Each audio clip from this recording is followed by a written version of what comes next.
नमस्कार मित्रांनो, आज आपण चाललो आहोत लोणावळ्यामधील कारवी फुलांचा महोत्सव पाहण्यासाठी। हे ठिकाण लोणावळ्याच्या बसस्थानकापासून जवळजवळ 10 किलोमीटर अंतरावर आहे। इथे पोहोचण्यासाठी तुम्ही प्रायव्हेट वाहनाने पोहोचू शकता। आपल्याला आंबेवाली रोडला जायचं आहे। आज पाऊस आणि धुकं खूप जास्त आहे। आपण इथून उजव्या बाजूला जो रोड जातो आंबेवालीकडे त्या रोडने जायचं आहे। रोड फार सिनिक आहे। आपण 7 किलोमीटर अंतर पोहोचल्यानंतर या पठारावर येऊन पोहोचतो। हाच तो स्पॉट आहे। आता इथून या पठारावरती आपल्याला कारवी फुलांचा फेस्टिवल पाहता येईल। चला तर या बाजूने आपण पायवाटेने पुढे जाऊया। या पायवाटेने पुढे जात असताना पाऊस खूप आहे, त्यामुळे पावसाच्या धारा खूप आहेत, त्यामुळे पायवाटा ह्या पूर्णपणे चिखलात माखलेल्या आहेत आणि शिवाय धुकं पण खूप आहे। आणि या पूर्ण पठारावरती कारवी फुलांचं पूर्णपणे सर्वत्र चादर झालेली आहे। लहान लहान झुडपं जी आहेत, कारवी फुलांची जे गुच्छ आपण म्हणू शकतो किंवा टोपलीच्या आकाराच्या ज्या उमललेल्या जे झुडपं आहेत, त्यामध्ये ही कारवीची फुलं सर्वत्र उमललेली आहेत। याशिवाय हवासुद्धा खूप जोरात आहे, वारा जणू थैमानच घालत आहे असं वाटत आहे। अशाच प्रकारची फुलं अजून आपल्याला खूप ठिकाणी पाहायला मिळतील। सह्याद्रीमधील रतनगड, राजगड, रायरेश्वर पठार आणि सातारा येथील कास पठार आणि आत्ता आपण पाहत आहोत ते लोणावळ्यामधील हे कारवी फ्लावर फेस्टिवलचं पठार। या पठारावरती प्रामुख्याने 2 प्रकारची फुलं आढळतात। एक म्हणजे कारवीची फ्लावर आणि दुसरे आहे ते सोनकीची फ्लावर। या छोट्या छोट्या टेकड्या आहेत, टेकड्यामधून पार केल्यानंतर आपल्याला पुढे जाऊन सोनकीची फ्लावर्स सुद्धा पाहायला मिळतील।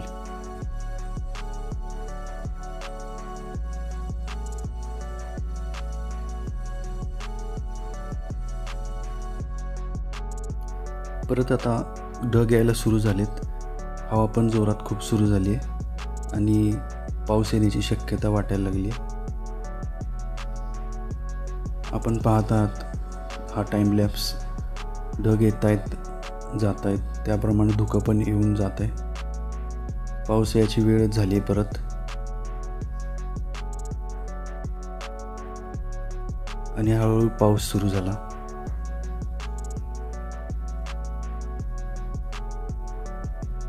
समोरून दिसतात जे ढग, एकदम दाट असं धुकं दाटलेलं आहे या बाजूनं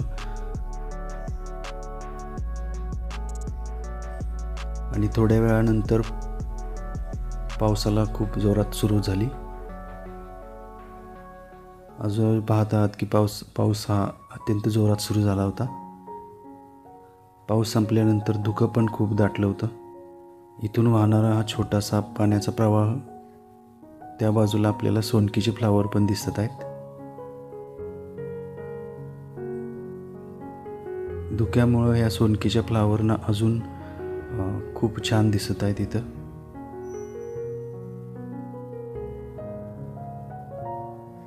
आता या झऱ्याला पार करून आपण पुढच्या टेकडीवरती जाणार आहोत।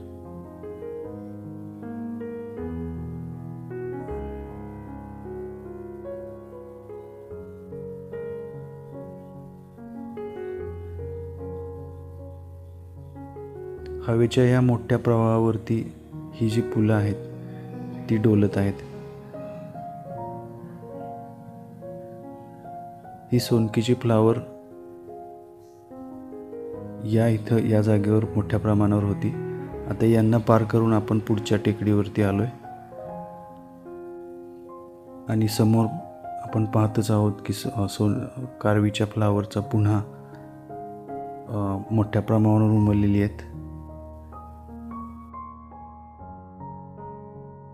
या फुलातून चालताना सुद्धा थोडीशी काळजी घ्या।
तर असा होता हा लोणावळ्यामधील कारवी फ्लावर फेस्टिवल.